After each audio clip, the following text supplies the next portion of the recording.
A direção, eu vou fazer o seguinte, eu vou, já para não ficar só o Dala falando aqui, porque, né, a palestra do Dala é outro momento, deixa para lá. Eu quero trazer aqui na tela comigo ele, por favor, Nick Zuko, apareça, 1, 2, 3, apareça, direção, aí, ó.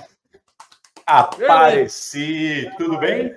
E aí, Nick, bom, cara, ó, cara, nem vou me prolongar aqui, cara, muito obrigado pelo espaço, por estar aqui conosco, para a tua disponibilidade, ainda mais nesse horário do início da tarde aqui, para abrir os trabalhos, é a pessoa certa para abrir o pós-almoço, e ainda mais aqui, depois duas férias merecidas, e agora vamos voltar com tudo, né?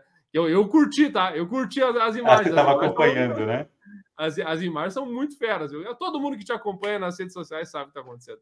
Nick, obrigado, cara, tá? Acho que eu já dei ao longo, até te contar isso também, nos últimos episódios do podcast, eu venho falando da conferência e muitas vezes citei algumas falas tuas, porque já acompanhei a tua palestra, o tema dos Jogos Infinitos, e é um baita tema, né? Para tu poder trazer. Não à toa, tu me fez comprar uma série de livros aqui depois eu tenho que criar aquela loja da Amazon lá para começar a ganhar royalties, né, dos livros que a gente indica. Mas Nick, ó, nem vou mais me prolongar, o espaço é teu, vou passar aqui, vai ficar tu na tela, vai compartilhar e fica à vontade, tá? Muito obrigado por estar conosco, bora! Maravilha, Dala, muito obrigado. Eu tive uma experiência maravilhosa com vocês durante o podcast, onde a gente falou um pouco da antifragilidade, que foi o primeiro tema que eu acabei trazendo para vocês. E aí foi tão bom que eu recebi o convite aqui para estar nesse evento com vocês, que é um evento maravilhoso, é um evento beneficente, todo mundo acaba compartilhando conhecimento, se conectando. Estamos muito felizes de estar proporcionando isso aqui para todo mundo que está ouvindo. Espero que todos estejam almoçando, assistindo, não tem problema fazer ao mesmo tempo, mas com certeza a gente vai conseguir compartilhar um pouco do nosso conhecimento aqui. Deixa eu só compartilhar a apresentação para a gente deixar em tela cheia. Acho que eu só vou precisar do apoio da organização e dos diretores para ver se eu estou com a tela cheia ou não, porque eu acho que eu estou apanhando um pouquinho aqui. Está aparecendo a apresentação? Agora tá, né? Ah, beleza, ótimo. Então, tá bom, pessoal. Então, meu nome é Nick Schutko, para quem não me conhece ainda, hoje eu atuo como diretor de vendas da Nozomi, que é uma empresa que atua na parte de segurança para a parte industrial. Eu vi aqui a palestra do Endrigo, muito boa, ele citou esse tema, porque realmente os atacantes, eles entenderam que se você chegar ali dentro do core business da empresa, onde você produz, aonde tem ali, né, todo o processo da sua empresa, o impacto é muito maior do que você atacar uma área de marketing, do que atacar uma área de RH. Eu não estou falando que é bom ser atacado, mas quando você ataca ali o core business do negócio, o impacto ele é muito maior. Eu também estou fazendo essa minha transição de carreira, atuando já como conselheiro em algumas empresas de cibersegurança, de tecnologia e algumas organizações. Eu estou atuando junto da Defense, que é uma revenda de cibersegurança, como conselheiro, com o Tech Kids. A Karina vai palestrar depois de mim, e também do MIT, que é um movimento de inovação digital. Eu tenho como paixão cibersegurança e eu invisto bastante tempo para ajudar todo o desenvolvimento de mercado para a gente ter uma melhor postura de cibersegurança nos dias de hoje. Também vi a palestra do Ciero, uma palestra muito boa, e a minha responsabilidade aqui só aumentou para falar depois desses feras. Comentem aqui no chat o que vocês vão achar dessas abordagens que eu vou apresentar para vocês hoje. Eu só vou fazer uma pequena recapitulação e voltar para aquele tema que a gente tinha falado antes, que é da antifragilidade. E se algum de vocês que estão conectados aqui já ouviram falar desse tema de antifragilidade, não precisa nem ser conectado à cibersegurança ou tecnologia. Comentem aqui no chat que eu estou curioso também. Eu acredito muito nessa abordagem. Eu tenho certeza que vocês vão gostar também. Quando eu ouvi pela primeira vez essa abordagem da antifragilidade, foi de um livro que o Dala falou que já até comprou também, que é do Nassim Taleb. Ele é um grande executivo da área financeira, ele tem mestrado em matemática também e tudo mais. o que ele estava buscando? E ele fez fortuna também com os investimentos, e ele foi uma das poucas pessoas que conseguiu fazer fortuna nos piores momentos de mercado, nos piores momentos da Bolsa de Valores. Então, o que ele colocava para tentar descrever como ele teve sucesso era o que, olha, eu tenho que estar preparado para os momentos mais desafiadores. E o que seria, né, essa preparação? A gente tem muito claro o que seria uma abordagem de frágil, certo? Seria o quê? Uma taça de cristal, ou quando a gente coloca a nossa mala lá no aeroporto, que a gente não quer que quebre nada lá dentro, que tem o adesivinho do frágil. Eu acho que isso é claro para todo mundo. E aí o debate que veio com ele seria o quê? O resiliente seria o exato contrário de frágil? Aí ele comentou que não, porque o resiliente, qual que é a grande questão do resiliente? O resiliente, ele é muito robusto. Quando você tem um choque, quando você tem esse impacto, ele consegue aguentar, mas fica melhor depois de passar por uma situação de estresse, por uma situação de caos. Então, vou dar um exemplo para vocês aqui da mitologia, que é a Fênix. Lembram da Fênix? A Fênix ressurgia das cinzas. Então, se ela morria, ela lá ressurgia das cinzas. Mas quando ela ressurgia das cinzas, se ela tinha sido morta, abatida por um tiro de bala, ela voltava à prova de bala?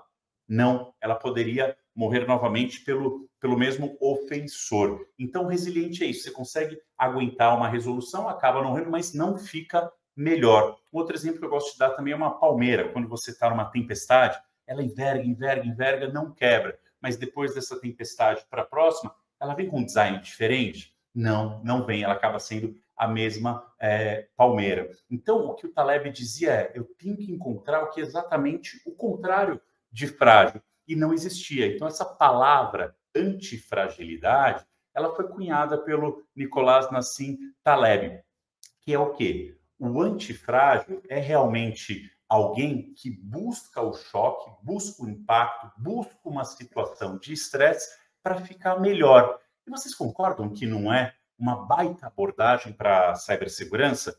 Eu fiz muitas palestras também abordando a questão de resiliência para a cibersegurança. Mas a gente fala muito sobre isso, mas passaram-se anos e não tivemos um resultado tão melhor quanto tínhamos antigamente. Então, o que eu estou provocando o mercado é que a gente tenha essa abordagem de antifragilidade, porque com isso a gente vai ter uma postura melhor. E eu trago aqui um exemplo para a gente correlacionar essa questão da antifragilidade, também da mitologia, aqueles 12 trabalhos de Hércules, vocês lembram?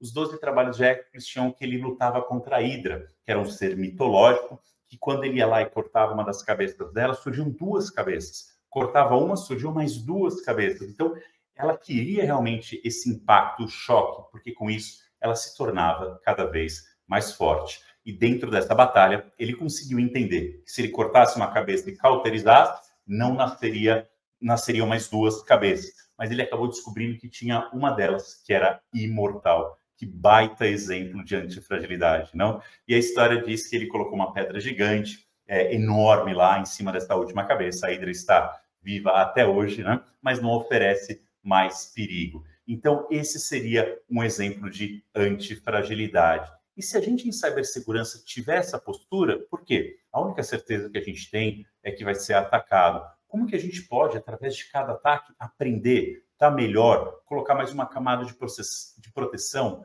ter um processo, ter uma governança melhor, a gente estudar mais N coisas que a gente vai discutir perante essa palestra. E quando a gente falou de antifragilidade, o pessoal me perguntava, poxa, Nick, mas por que eu tenho que fazer isso? Aí eu falava assim, porque é o certo a se fazer, porque é uma postura melhor. Aí o pessoal falava, mas isso assim não é somente o que me motiva. Não tem alguma coisa a mais? Aí eu acabei vendo um livro do James Cars, que depois que é Jogos Finitos e Infinitos, e depois teve também o Simon Sinek, que escreveu um livro que são Jogos Infinitos, muito mais ligados à parte de negócio, né? E eu acabei fazendo esse link para a cibersegurança. E acreditem ou não, durante a pandemia, o Simon Sinek também fez esse link para a cibersegurança. Foi muito interessante, ele falou de uma maneira muito pertinente ali, ele realmente entendeu esse grande desafio. Então, para a gente falar dos jogos infinitos, não tem nada melhor do que a gente fazer uma comparação. Então, Por que a antifragilidade ela é importante? Porque cibersegurança é um jogo infinito. Então, a única certeza que a gente tem é que eu vou ter me aposentado, vão ter outras gerações, e o desafio de cibersegurança vai continuar na pauta da gente, no nosso dia a dia. Então, tá bom? Esse é o link de antifragilidade com jogos infinitos. Então, essa palestra aqui é dos jogos infinitos. Vamos focar um pouquinho nessa abordagem. Então, qual que é um jogo finito? Coloquem aí no chat. Vocês olhando para o dia a dia, dos esportes que vocês gostam, de outras coisas, o que definiria bem para vocês o que seria um jogo finito? Coloca aí que eu vou olhar depois, tá? A definição do jogo finito, deixa eu compartilhar aqui com vocês. Começam com jogadores que são conhecidos, todos eles são conhecidos. As regras são claras, elas não mudam, ou quando mudam, todo mundo tem que estar de acordo, e quando começa um jogo, todo mundo já começa o jogo sabendo quais são essas regras, e no final tem que ter um ganhador e tem que ter um perdedor. Um jogo de xadrez seria um jogo finito? Um jogo de basquete? Um jogo de golfe? Sim, todos esses jogos são jogos finitos. Ao final, vai ter um vencedor. E eu confesso para vocês que eu cometi uma gafe num desses vídeos que eu gravei. Eu falei que o futebol era um jogo finito. E aí tem um amigo meu que é um grande especialista de futebol e falou, não, Nick, o futebol ele pode ser um jogo empatado. Você tem um amistoso, ele fica empatado. Você tem uma outra... Não na competição, né? Porque na competição sempre tem um vencedor no final. Mas esses jogos que eu falei, de xadrez, de golfe, não tem como estar empatado. Ele sempre tem que ter um fim. Então, quando a gente falar de jogo finito, lembrem, os jogadores são conhecidos, regras são claras e no final tem que ter um ganhador e um perdedor. Eu acho que ficou claro, né? Quando a gente passa para os jogos infinitos, isso muda um pouco. Por quê?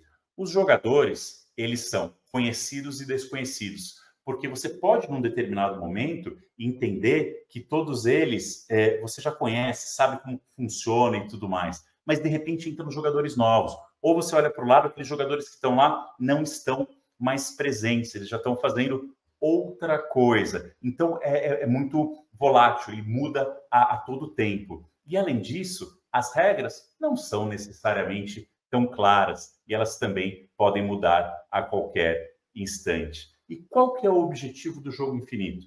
Permanecer no jogo pelo maior tempo possível. Então, quando a gente faz um paralelo com a nossa vida pessoal, então, eu fui na academia hoje, malhei, tudo direitinho, dei lá um check.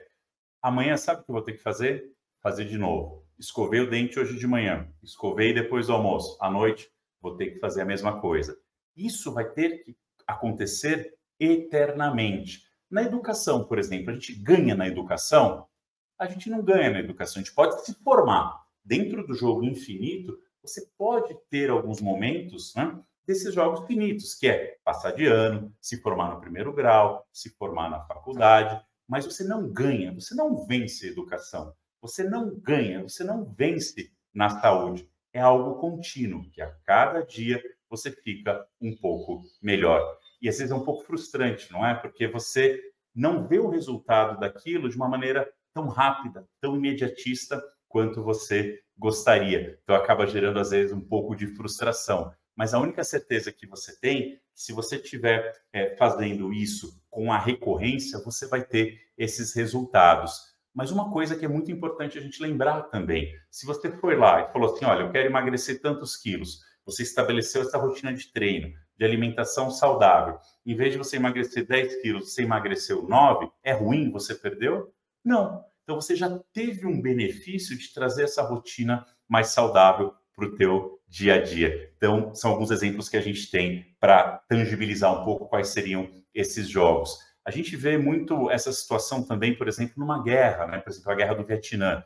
Você tinha lá os Vietcongs sobrevivendo, porque eles queriam manter a soberania deles, manter o país deles. E os Estados Unidos estavam indo lá para ganhar essa guerra. Então, você está indo para ganhar alguma coisa e você está ali numa missão muito mais importante, que é de sobrevivência, da sua cultura, do seu país, das pessoas predominarem.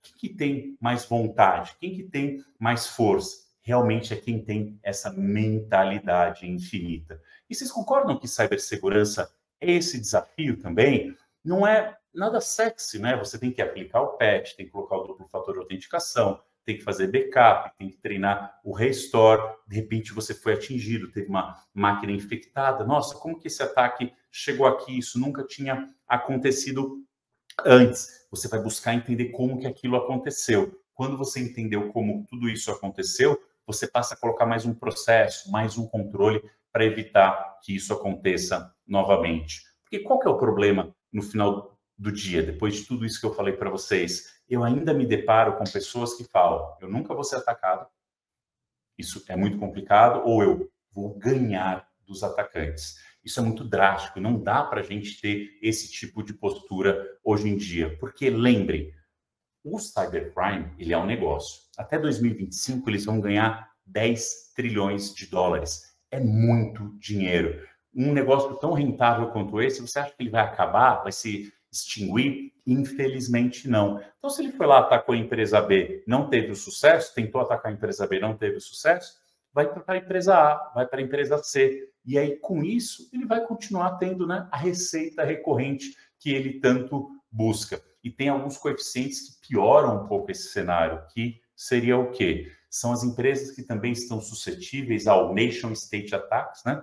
Um país atacando o outro, empresas que têm ali alguma questão de soberania nacional, infraestrutura crítica, tem lá a tua área de pesquisa e desenvolvimento que desenvolvem coisas muito específicas, e também tem o hacktivismo, né? Então, quando você olha todo esse cenário, é um cenário muito desafiador. Então, se você não for antifrágil, conseguir aprender com todos esses desafios e também ter essa mentalidade infinita, que a cada dia você está um pouco melhor, eu acho que vai ser muito difícil a gente conseguir ter uma postura adequada frente aos desafios de hoje. E para a gente ter essa mentalidade infinita, eu gostaria de compartilhar algumas dicas aqui com você. Para você ter essa mentalidade infinita, primeiro, você tem que ter uma causa, porque uma causa ela é muito mais forte, muito mais poderosa do que apenas um objetivo.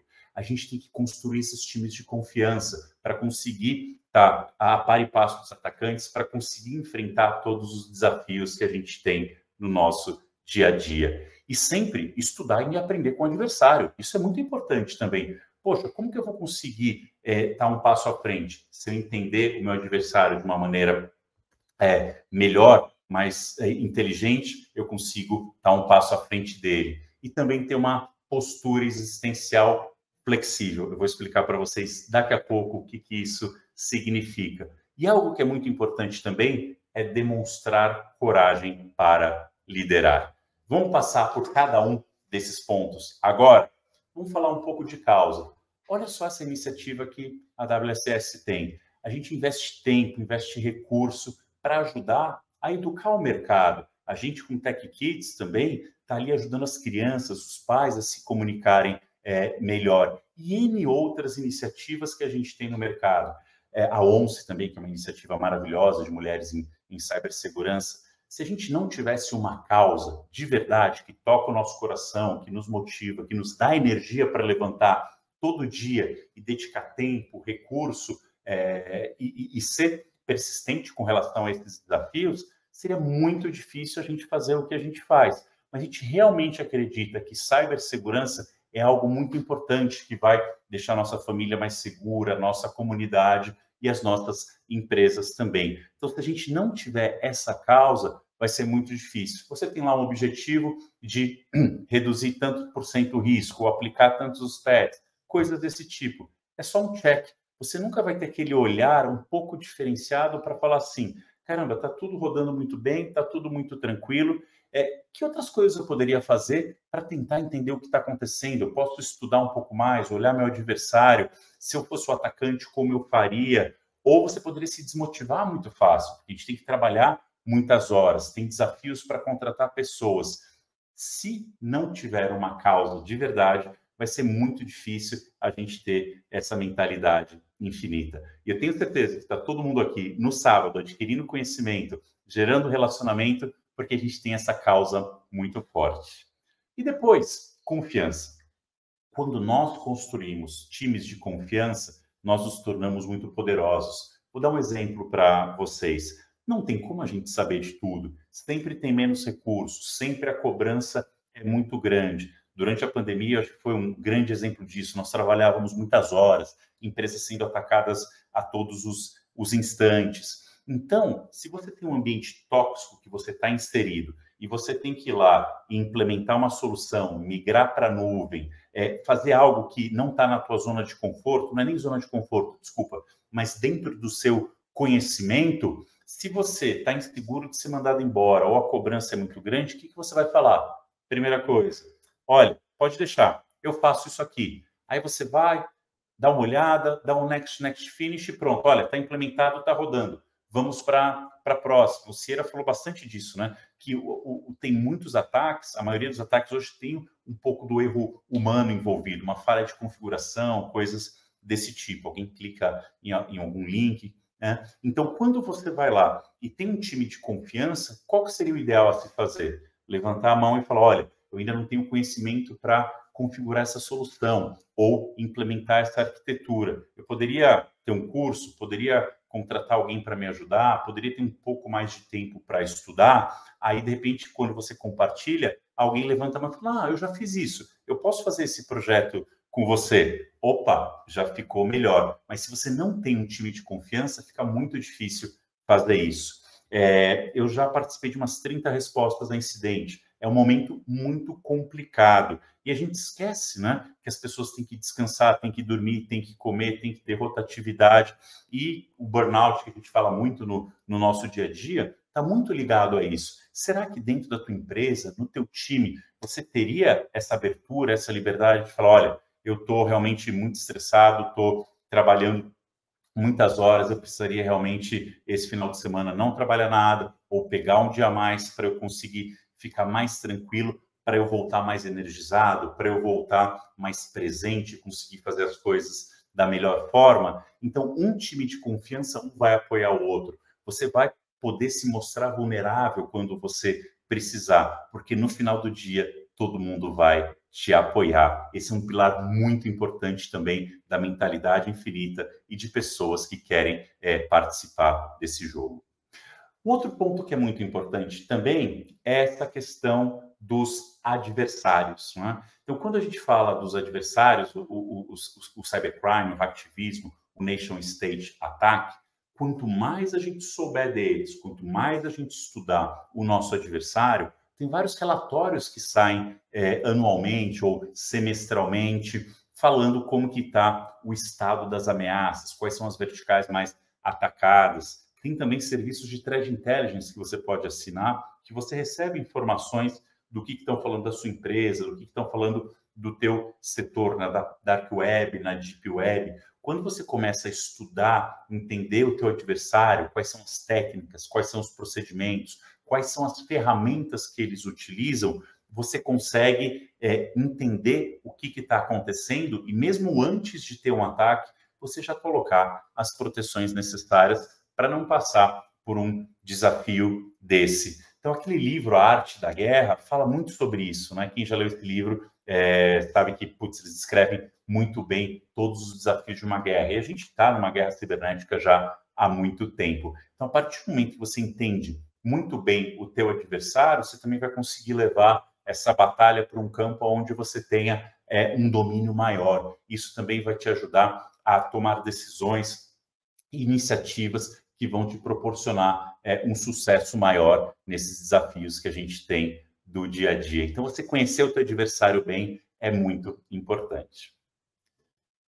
Quando a gente fala de flexibilidade existencial, eu vou usar aqui agora um exemplo lá do Simon Sinek, falar um pouco de empresas, falar um pouco de negócios. Eu acho que um exemplo muito interessante é aquele da Kodak, né? Para quem não sabe, a Kodak inventou a máquina digital, a tecnologia para a máquina digital, mas ela acabou não desenvolvendo, porque ela entendia que aquele processo, né, de revelar os filmes, o domínio que ela tinha do mercado naquela época, já seria o suficiente para ela entregar um bom resultado para os investidores, as ações subirem, os executivos ganharem os bônus. Então, quando eles desenvolveram essa tecnologia, eles patentearam.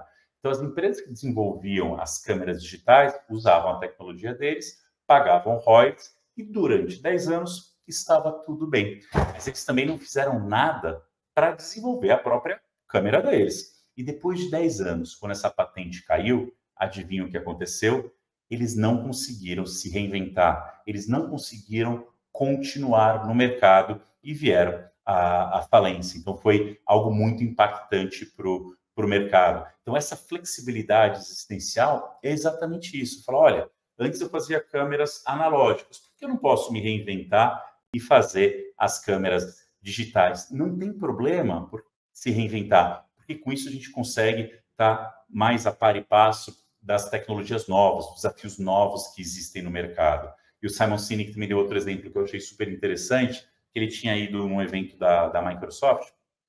No evento da Microsoft, eles tinham dado para ele um dispositivo, para quem é mais velho vai lembrar, que é o Zoom, que era um media player, né? E super legal, descolado e tudo mais. E aí, no mesmo ano, ele acabou indo num evento da Apple, né? Palestrou lá, tudo direitinho, e pegou uma carona no táxi para o aeroporto com dos executivos da Apple. E aí ele falou, olha só aqui o dispositivo que eu ganhei da Microsoft, né? Naquela época era muito melhor do que o iPod, o Media Player, aquela primeira versão da Apple, né? Meio fazendo uma piada, uma brincadeira, assim. Sabe o que o executivo da Apple respondeu?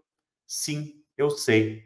Aí quebrou ele, né? Não sabia mais o que falar. Mas o executivo da Apple, ele com a mentalidade infinita e tendo essa flexibilidade existencial, ele sabe que nem sempre você vai estar em primeiro lugar. Mas se você tem um plano bem claro, um objetivo, você vai conseguir se desenvolver, vai conseguir se reinventar e conseguir estar num patamar de mercado que, se você não tivesse essa flexibilidade, você não estaria. Você morreria abraçado com um projeto, um produto ou uma ideia. Então, a flexibilidade existencial é muito importante para a cibersegurança também. Imagina vocês, antes da pandemia, quem tinha colocado todos aqueles controles, né? Ou toda aquela arquitetura totalmente nuvem, empresas que falavam assim, não, eu nunca vou para a nuvem, meu negócio não vai para a nuvem, ninguém vai acessar de fora. E veio a pandemia, então não tinha opção, era ou sim ou sim. E não era um problema tecnológico, concorda? Porque todo mundo conseguiu operar, era algo mais cultural. Então, quando você fez todo o teu planejamento de segurança naquele ano, se você não rasgasse ele, se reinventasse e fizesse tudo acontecer de uma outra maneira, seria muito difícil o teu negócio existir no momento de hoje. Ou as coisas são tão dinâmicas que você faz um planejamento de 3 anos, depois do primeiro ano você já tem que se reinventar. E está tudo bem, não tem problema, desde que você consiga se adaptar para estar com uma postura adequada frente aos desafios que nós temos hoje. Então, essa parte da flexibilidade existencial também é um outro pilar super importante para a cibersegurança. Ficou claro para vocês? Depois comentem aí no chat. Quando a gente fala de liderança, não é que você tenha que ser líder de pessoas. Você pode ser um contribuidor individual e ter uma liderança muito forte no teu time, uma liderança muito forte dentro da sua empresa. Eu participei de um processo de resposta a incidente, aonde a pessoa que era responsável por cibersegurança desapareceu. A situação para ela não conseguiu gerenciar essa situação, então realmente desapareceu. E tinha um analista de cibersegurança que levantou a mão e falou assim, eu acho que eu consigo ajudar nisso. E a maneira como ele conduziu todo esse processo dentro da empresa, fazendo os times se falarem, os prestadores de serviços se ajudarem e depois ali de 2, 3 semanas, tudo voltar ao normal, essa pessoa, no momento de crise, de estresse, de tensão, conseguiu ter essa coragem, a coragem para liderar e num cenário totalmente adverso. E essa pessoa hoje realmente é o responsável por cibersegurança, né, dessa empresa. Olha que história legal, você poderia ter se escondido debaixo da mesa, você não era o responsável, você não teria que fazer nada. Mas nessa hora você levantou a mão e falou, eu vou fazer isso dar certo. Então, acho que é um grande exemplo das pessoas que têm essa coragem para liderar. Outro exemplo que eu dou, assim, tem pessoas que estão trabalhando numa empresa A, de um determinado setor, e movem para a empresa B de um outro setor. Aí ela leva debaixo do braço a receitinha de bolo, as coisas que deram certo e fizeram ela ter sucesso na outra empresa. Mas ela não para entender o ecossistema novo que ela está envolvida, ou o segmento novo que ela está inserida. E aí você pega e começa a fazer as coisas como você acha que deveria ser, porque você já teve sucesso do outro lado, e aí esse time que está lá, que já entende um pouco mais do negócio, de como que as coisas funcionam, lógico, né? Poxa, às vezes é um chefe novo, você fica um pouco apreensivo, mas essa coragem para liderar também é muito importante nesse momento, de você levantar a mão com educação, lógico, falar com essa pessoa e dizer, olha, veja bem, dentro desse segmento, as coisas funcionam assim, a abordagem que eu já vi que funcionou era mais ou menos essa. Poxa, a tua ideia é muito boa, mas será que não era melhor a gente colocar nesse segmento da empresa ou nessa área, mas nessa aqui que é um pouco mais operacional, a abordagem tem que ser outra.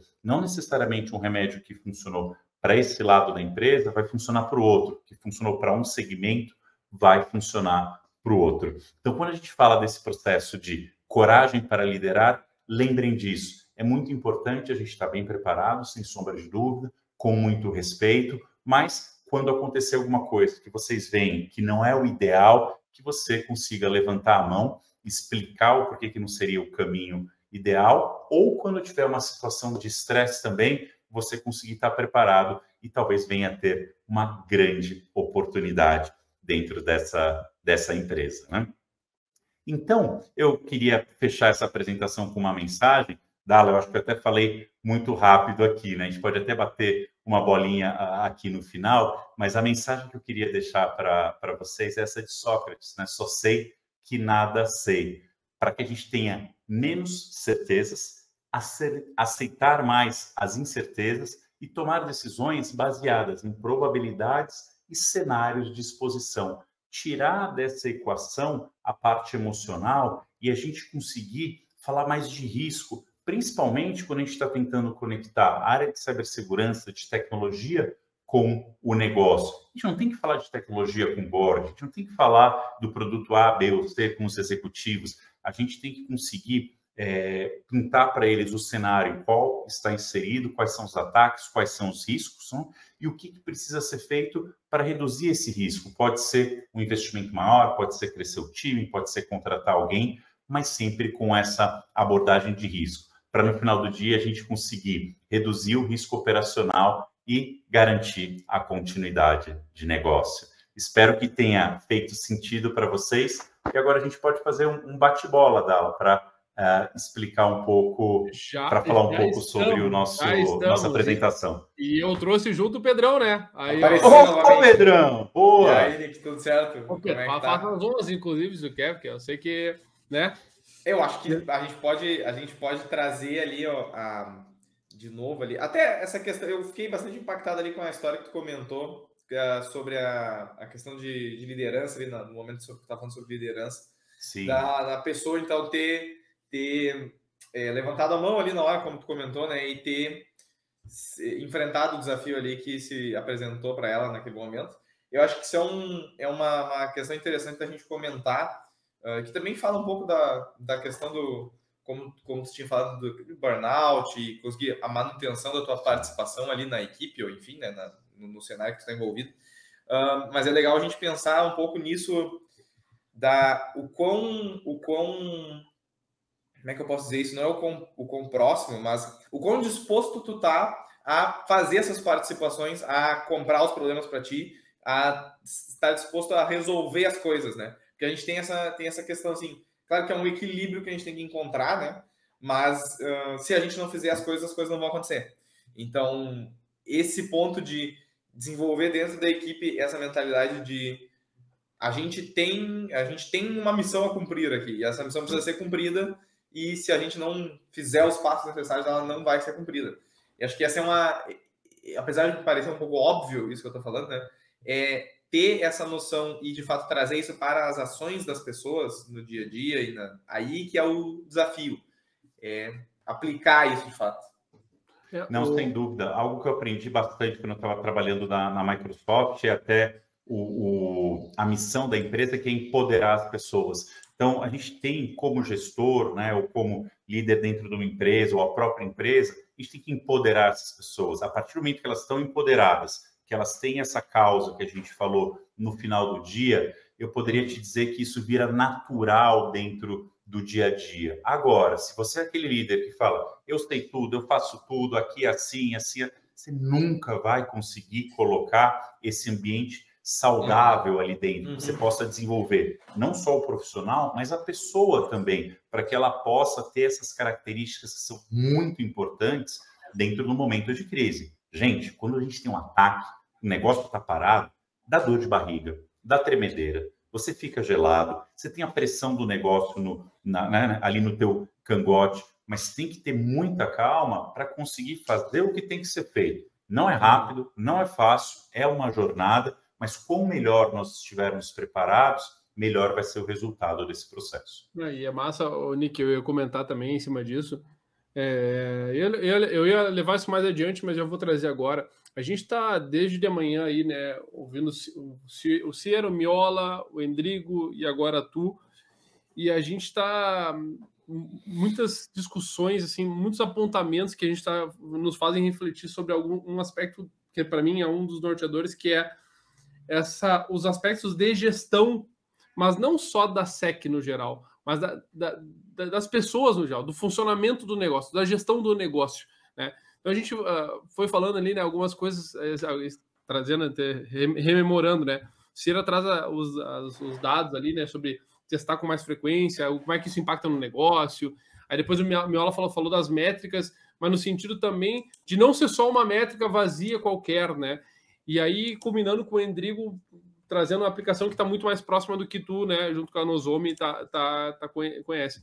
E aí a gente vem aqui com com essa abordagem dos jogos infinitos, e claro, né, já pegando o gancho com a tua palestra do ano anterior, para falar mais daquilo que a gente vem falando muito dos nossos episódios do podcast e vem com os nossos convidados, que é a preocupação com aspectos relacionados ao ser humano, né? A gestão do humano, a forma como tu, como líder, se posiciona, tu como conselheiro, tu como gestor, né? Como pessoa gestora, isso impactando no resultado das tuas ações, né? Nas atividades operacionais, técnico-operacionais, né? Sim, e aí a pergunta que eu deixo para ti nesse sentido tu entende, baseado na tua fala, que há uma necessidade da gente ter essa atuação prévia, essas preocupações prévias com esse exercício, com esse entendimento mais estratégico de comportamento do jogo, né, em si, para que no final o técnico operacional resulte com uma operação mais eficaz, mais acurada? Sem dúvida. Quando eu tinha conversado com vocês lá sobre a parte do antifragilidade, lembra que eu tinha falado do skin the game lá, do comprometimento que você tem que ter? Não é só do pessoal de operação. O skin the game tem que ser do board, que vai ajudar a aprovar os investimentos, do executivo que vai levar esse tema. Quando você tem, eu já participei de algumas reuniões de board, que fala assim, não, gente, isso aí você fala com o menino da cibersegurança lá, com a menina da TI. Não, senhor presidente, eu sinto muito, mas você tem que estar envolvido nisso. Mas como assim? O que tem a ver comigo? Ó, vou te dar um exemplo. Se essa sala aqui, o prédio, pintar o alarme de incêndio agora, todo mundo aqui sabe o que fazer? Na maioria das vezes o pessoal sabe. Às vezes fala, não sei, fala, gente, o treinamento da CIPA aqui está errado, né? Mas tocou o alarme, deixa as coisas na mesa, procura lá a saída de emergência e vai lá no ponto de encontro lá embaixo. O pessoal cronometra. Olha, esse mês demorou mais do que no mês anterior. Por quê? Tinha uma cadeira lá que travou uma porta. Putz, não pode ter cadeira naquela área, né? Aí todo mundo entende e fala assim, pô, Nick, o que isso tem a ver com cibersegurança? Tem tudo. Se um ataque acontecer agora, criptografar o ambiente, todo mundo aqui sabe o que fazer? Ah, não, a gente fala com o menino das... Não é isso. Como que você vai comunicar ao mercado? A área de comunicação vai aprovar o que você está escrevendo. Como que você vai falar com o sindicato? O que o sindicato tem a ver? A folha de pagamento tem que rodar amanhã. O cara do sindicato vai estar lá na porta, né? Ou tem uma campanha que ia ser lançada. Você sabe qual aplicação tem que voltar primeiro para você continuar produzindo? Então, são vários processos que estão ali. E o que eu falo para a turma é, tudo bem você não saber agora. Mas, a partir de amanhã, a gente vai ter que falar um pouco mais sobre isso. Trazer o elefante, né, no meio da sala e todo mundo se comprometer. Aí você vai lá, faz um exercício, faz outro, faz 1, 2, 3, isso passa a fazer a parte da cultura da empresa. Isso junto com o empoderamento, com a causa, o skin the game, eu acho que é o cenário ideal para você ter essa mentalidade infinita. Massa. Tem uma pergunta ali do Mouse, eu não sei se que Leonardo Mouse aí, se tiver algo parecido com a liderança de middle up down, não sei ao que ele se refere aí, Mouse. Também não sei. Eu já tinha ouvido uma expressão, middle up down não tinha, mas a gente ficava muito nessa, né? Olha, você tem que fazer top down. Eu vou mandar e isso tem que estar feito, né? E tem algumas abordagens de mercado que os executivos, os gestores têm que ouvir muito, né? O down-up, né? Então, o que está acontecendo ali e eu vou me adaptar às demandas, às necessidades ou os cenários que estão envolvidos. Essa do middle eu não tinha entendido. Legal. Se puder colocar alguma referência aí no chat, acho que todo mundo vai aprender. Sim, é uma boa. Verdade, obrigado, Mauro. Ô, Nick, e só para a gente também encaminhar a conclusão aqui, para também te liberar, ficar à vontade. E os links ali, eu vi que tu, inclusive, postou uma parte da palestra de Jogos Infinitos no canal do YouTube. Procede essa informação? Estou certo nisso? Isso, exatamente. Estou tentando gerar aí mais alguns conteúdos, né? E estou fazendo essa experiência aí do canal do YouTube. Se vocês puderem me seguir lá, é Cibersegurança para Todos. Se inscrevam lá no canal. E aí a ideia é exatamente isso, a gente conseguir gerar esse conteúdo e que seja um conteúdo não técnico, que seja um conteúdo palatável para todo mundo.